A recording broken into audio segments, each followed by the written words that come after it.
don't know if there's a word heavy enough to describe the kind of monsters who did that. Filth. Cowards. So vile they don't even deserve to be called human, because only someone completely hollowed out could throw a 2-month-old puppy into the middle of this forest and walk away.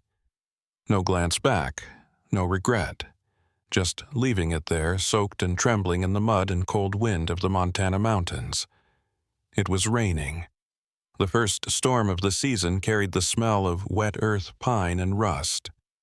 Thunder rolled in the distance like the sky itself was furious, while a faded silver truck disappeared down the slope. On the mottled ground lay a tiny life, a body of dark brown fur, drooping ears, shaking legs, eyes wide and fixed in the direction the truck had vanished. It didn't understand what had just happened. It only knew that the person it loved had gone, and suddenly the world had gone quiet. So quiet you could hear its own breathing, ragged, thin, breaking apart. Rex, that's the name I'd later give him, didn't weigh even 7 pounds. A Doberman puppy too young to bark properly, too new to know how cruel the world could be. But that cold morning in that silent forest, he learned his first lesson about life: humans can abandon you. A single howl echoed from somewhere beyond the ridge, sharp as a blade. Rex curled into himself, trying to squeeze beneath a fallen tree, his fur soaked and clinging. Rain struck harder, slicing across the matted strands. Around his neck hung a torn fabric collar, the last trace of what used to be home. If you've ever seen a small animal shiver from fear, you know the feeling of your heart being crushed inside your chest. No voices, no hands reaching out, just the wind moaning through the trees and a puppy fighting to survive in a world that didn't want him. Rex didn't run. He didn't know where to go. He just lay there, head on the ground, eyes half closed, as if sleeping long enough might bring someone back. But no one ever came. I'm Eli Carter, 62. A retired wildlife photographer, and I found him the next morning. A gray day, fog blanketing the valley, pine trees standing still as if holding their breath. I'd gone out to change the batteries on one of my trail cameras when I heard a faint sound, thin as wind, slipping through rock. At first I thought it was a squirrel or maybe an injured owl, but then it came again, weaker this time, and then faded completely. I followed the muddy track along the stream, and there he was, a puppy curled in on himself, half buried in wet soil, eyes still open. He didn't bark, didn't move, just breathed so faintly I had to lean close to feel the warmth, as fragile as the last ember of a dying fire. "Good Lord," I muttered. "Who could leave you out here, kid?" I lifted him gently.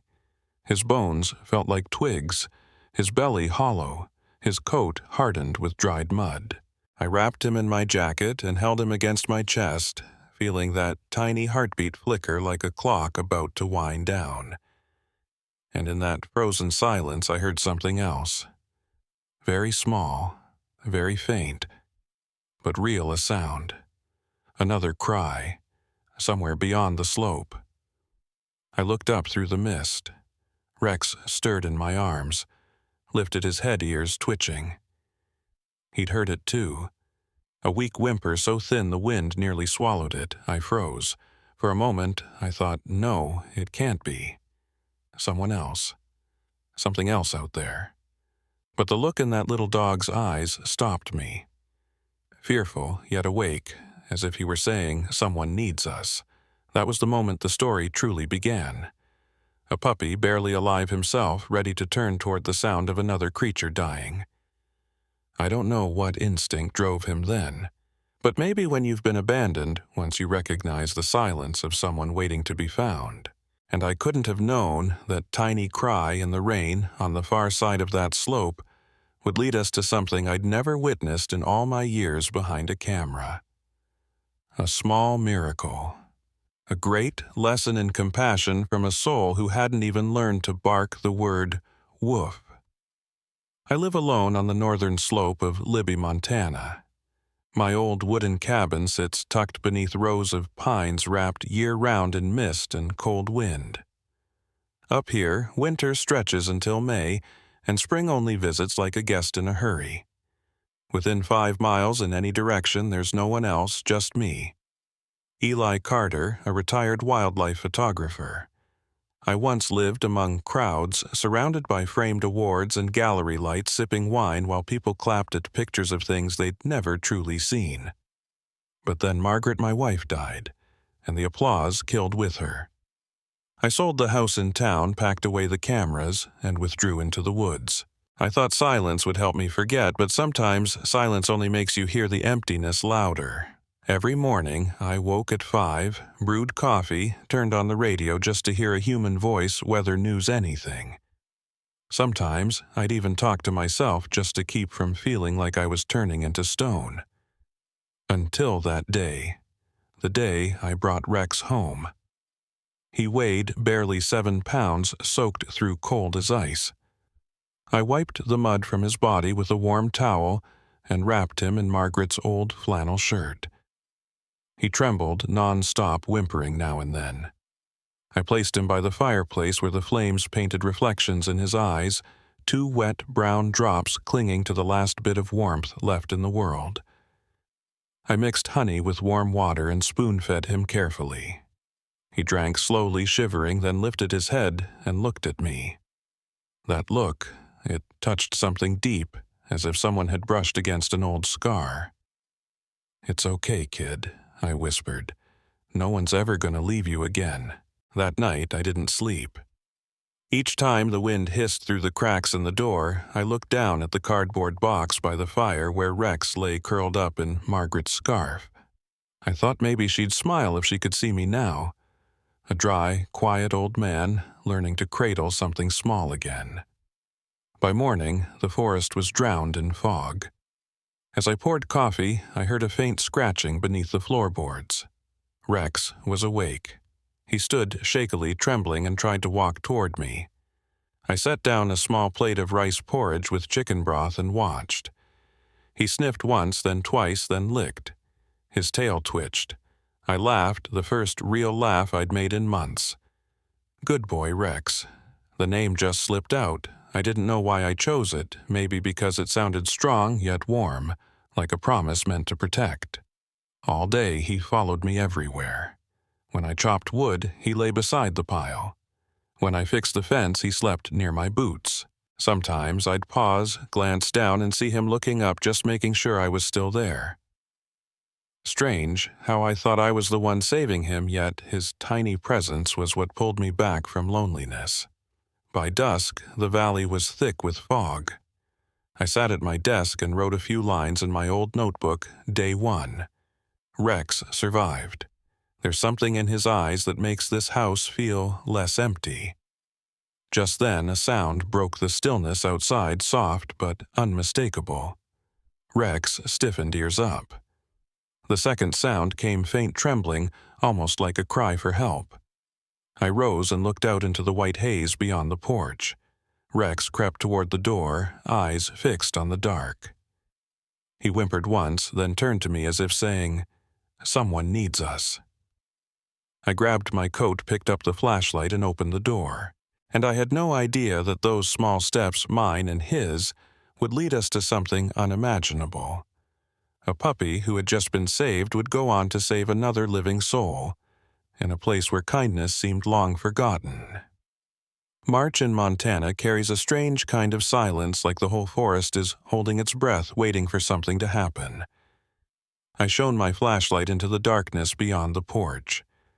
The rain from last night had left shallow puddles glistening under the beam, and the fog was so thick the light barely reached a few yards ahead. Rex stood beside me, his legs trembling but refusing to back away. His small ears perked toward the eastern slope, the direction the faint sound had come from. "Come on, kid," I whispered. "If someone's out there, we can't leave them alone." We followed the narrow dirt path, cutting through wet grass, chilled with dew.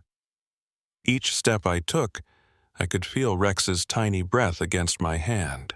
He didn't bark, just looked around cautiously as if he knew this was something serious. Then the sound came again, clearer this time, a short, broken whimper, like the cry of something in pain. When I pointed the light downward, my heart clenched. Beneath a patch of ferns lay a small wild rabbit drenched to the bone, its hind leg trapped between two splintered branches. Blood had soaked into the soil, spreading in a thin red streak. The creature trembled violently, breathing fast, eyes wide with terror. I was about to crouch down and free it when Rex moved first. I froze. A dog, especially one with hunting instincts, should have lunged. But Rex stepped forward slowly, carefully lowering himself to the ground. He whined softly, then bowed his head. No growl, no snap, just one gentle lick right on the rabbit's injured leg. Good Lord, I breathed. I watched in awe, feeling like I was witnessing something that defied instinct itself, a creature nearly destroyed by humans now kneeling before another species in mercy. The rabbit didn't run.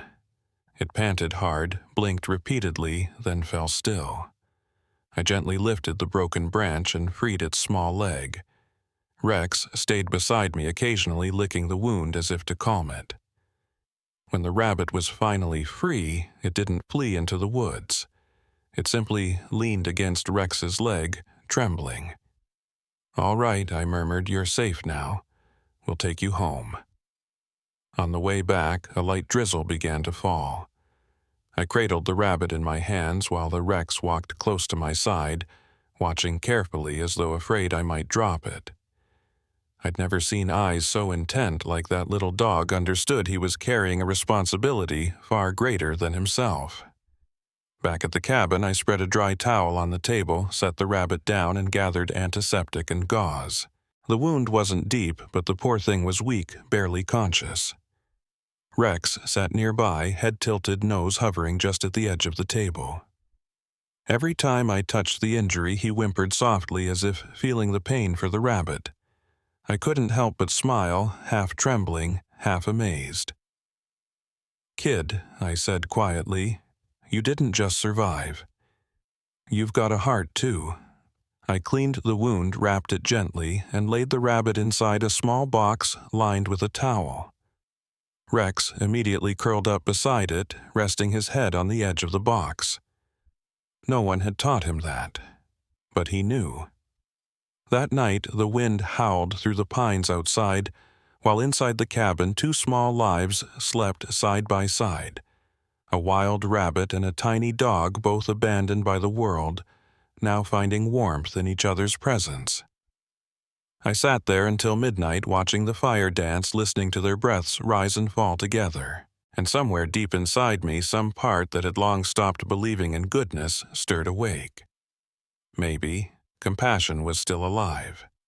It was just hiding in the small, quiet forms we often overlook.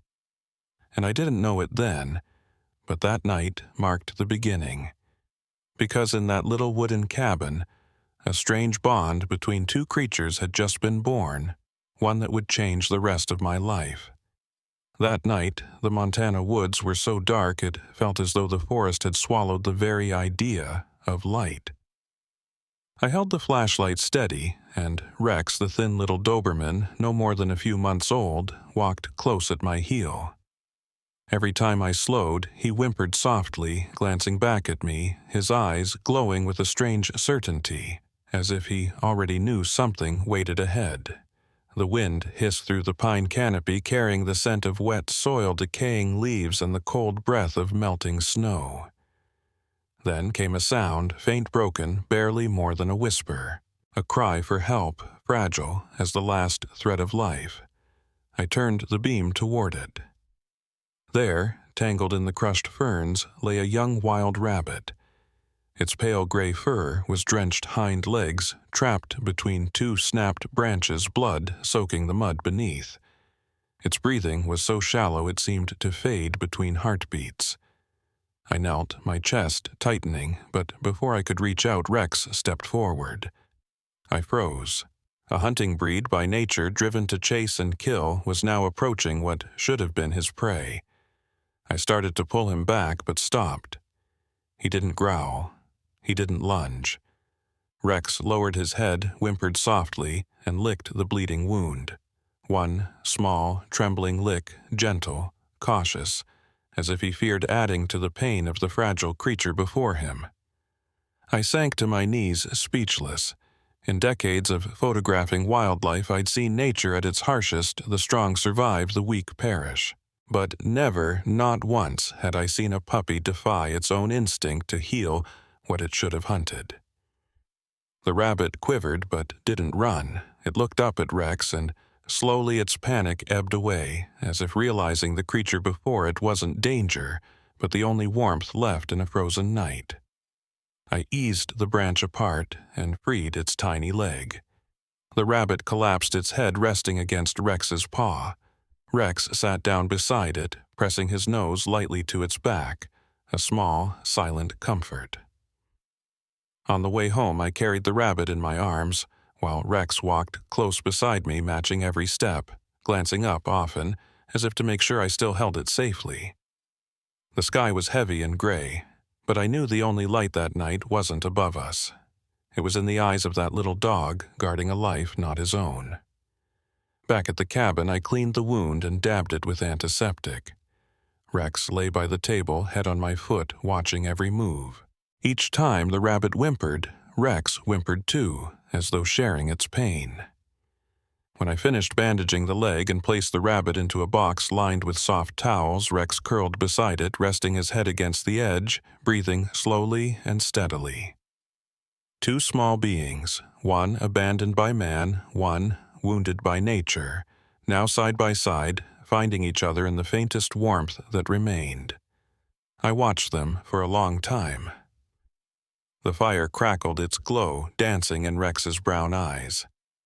And I understood then, there are hearts smaller than your hand, yet somehow kinder than the whole world. The next morning, before the sun could pierce the heavy fog, the cabin already carried the warmth of life. The rabbit lay inside its cardboard box, breathing steadily now. And Rex, the scrawny little Doberman, was still beside it, his head resting on the edge of the box like a tiny sentry on duty. I stepped closer and whispered, "You didn't sleep, did you, Rex?" He didn't answer, just lifted his head and wagged his tail weakly. There was something in those deep brown eyes that made me stop a quiet piece, as if he somehow understood he was guarding a fragile life. I mixed warm water with mashed carrots and a bit of oats into a thin blend for the rabbit. Rex watched closely, head-tilted tail moving in small, slow arcs. Every time the rabbit stirred, he whimpered softly like he was soothing it. I'd never seen anything like it before. A creature born to hunt was now learning to protect. And an old man who thought he'd gone numb to the world found his heart slowly warming again, just by watching the two of them breathe side by side. I named the rabbit Willow because she was fragile, yet resilient like the willow branches that bend beneath a winter storm, but never break. From that day on, our little cabin had a second heartbeat. Day by day, Rex grew stronger. His coat dried, his eyes brightened, his legs steadied. Willow began lifting her head, nibbling on her food, and sometimes even twitching her tiny tail. Whenever I stepped outside, both of them followed one, hopping one, trotting close behind like two lost children who had finally found each other. In the afternoons, I'd open the cabin door to let the sunlight flood in and sit on the porch with my camera.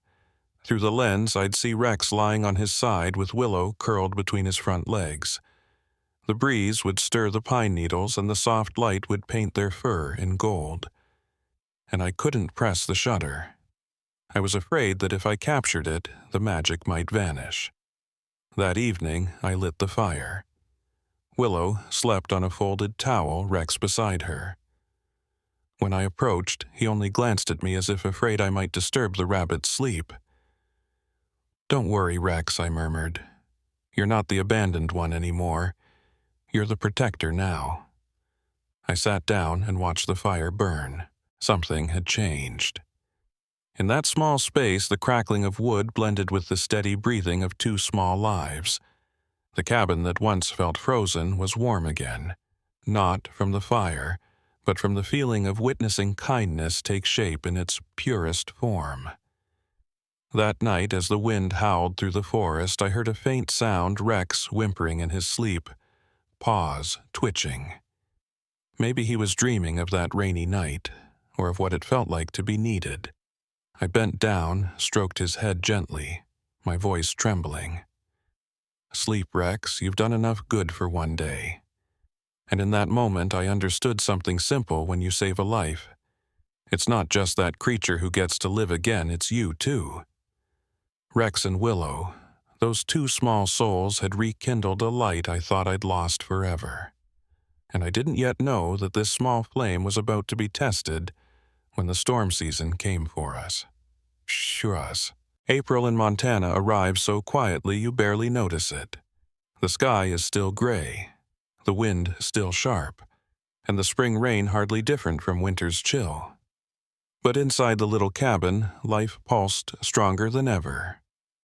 Rex dashed around the yard chasing shadows of fallen leaves, while Willow the small rabbit had begun to hop again, her hind legs almost fully healed. Every morning when I opened the door, Rex was always the first to step onto the porch, and Willow poked her head out of her box, sniffing the air as if testing the temperature of the world outside. They were two beings without language, yet they understood each other better than most people ever could. I often thought if Margaret were still alive, she would have said, "Those two are pieces of the same soul found in the wild." But like all fragile miracles, that peace didn't last. One morning, I woke later than usual. The fireplace was cold. Rex lay alone, his head resting on the towel, eyes wide and alert. I looked around. The little box was empty. The back door was slightly open. The wind blew in sharp and icy. I hurried to the porch and called softly, "Willow." Only the forest answered, faint and distant. Rex bolted into the yard, nose pressed to the ground, breathing fast and heavy. I knew at once. Willow was gone. We followed her scent to the forest's edge. Tiny paw prints dotted the wet soil, then disappeared at the slope's edge. Rex whimpered a strangled sound, caught halfway between a cry and a breath. He circled wildly, barking once, twice, then fell silent, staring into the dark woods. I called him, but he didn't move. He sat there for hours, rain beginning to fall in thin, cold lines. From behind I could see his small shoulders trembling. That evening he wouldn't eat. I set the bowl of soup by his paws, but he only licked it once before lying down by the door. His eyes stayed fixed on the forest, ears perked, waiting for something I already knew would never return. I sat beside him, resting a hand on his head. "You did good, Rex." Maybe Willow just followed her instincts. Every wild heart eventually finds its way back to the woods, but I was saying it for myself, more than for him. I'd lost someone before, and I knew no words ever make the emptiness lighter. That night, I couldn't sleep. The rain hammered the roof like a racing heartbeat. Rex stayed by the door, motionless. Every so often he lifted his head, sniffed the air, then lowered his chin back to the floorboards. Around 3 a.m., I heard a soft noise outside, like footsteps, impossibly light. I sat up and opened the door. Only wind and rain, but Rex ran out, stopped in the middle of the yard and stared toward the forest. His tail twitched, his eyes lit up, then dimmed again. Nothing, only wind. Only that fragile hope that tricks you into believing what you love might come back. I stood in the doorway, watching the small dog shiver in the rain. Part of me wanted to pull him inside, but another part understood some pain can only be carried in silence. That night I wrote in my journal, "Perhaps only those who have lost what they love truly understand what it means to keep living." Rex learned that today. Outside, the wind screamed through the pines. Inside, there was only the faint sound of breathing from a little creature learning to endure his first emptiness. And I didn't know that by morning, from that very loss, the real miracle was about to begin. 2 days after the rain, the Montana sky opened into a flawless blue. The snow began to melt the damp earth, breathing faint wisps of mist. Rex still sat by the door like a statue, his brown eyes long dried of tears. He no longer barked, no longer ate, only lifted his head now and then, listening, then lowered it again, as if guarding the ghost of something that had gone. I cleaned the kitchen in silence, pretending to stay busy so I wouldn't look toward the door. But my chest felt heavy. I knew the sorrow Rex carried, the kind every soul understands after losing something it loves. The cabin was quiet again, but it was the kind of quiet that frightened you. On the third morning, while I was making coffee, Rex suddenly sprang to his feet. He barked just once, short and sharp. Then he froze, ears up, eyes fixed on the meadow behind the house. I stepped out onto the porch. The air bit at my lungs, each breath turning into smoke. Across the damp grass I sawed a line of tiny rabbit prints pressed into the soil, neat and fresh, leading straight toward the cabin, and beside them lay a small willow twig, curved dry, placed carefully, almost deliberately. "Willow," I whispered. Rex shot forward, nose pressed to the ground, circling the tracks. His tail wagged so hard his whole body shook. He stopped in the middle of the field, sniffed deeply, then lifted his head toward the forest. And there, through the thin veil of fog, a small shape appeared. Willow. The rabbit stood at the edge of the woods, fur-clean hind legs still slightly tilted, but strong. She didn't come closer. She just watched. Rex stepped forward, one careful step at a time. No barking, no running.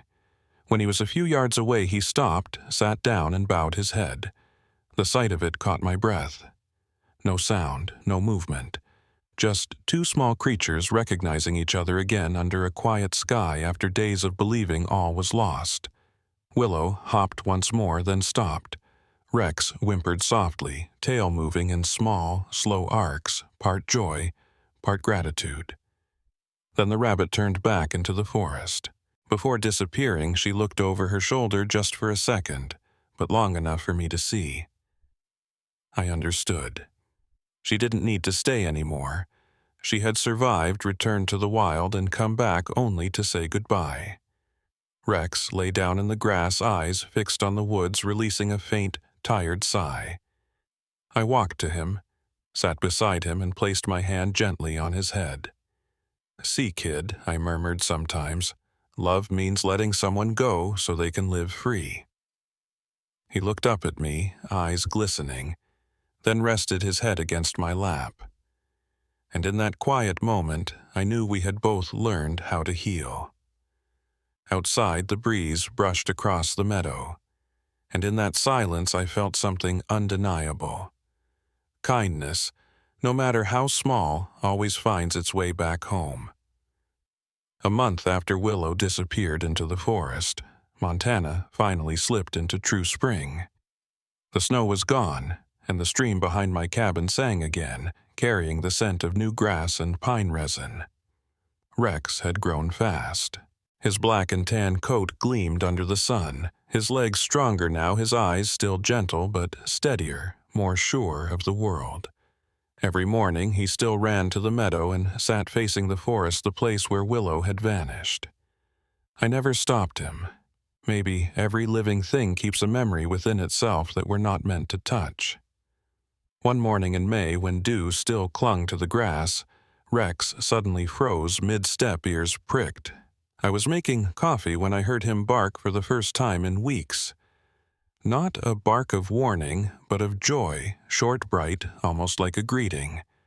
I stepped onto the porch, and there she was, Willow. She stood at the edge of the forest, rounder now, her fur sleek, her eyes shining. But what stole my breath were the two small shapes behind her tiny kits, hopping clumsily through the damp grass. Willow had become a mother. Rex didn't move. He didn't run.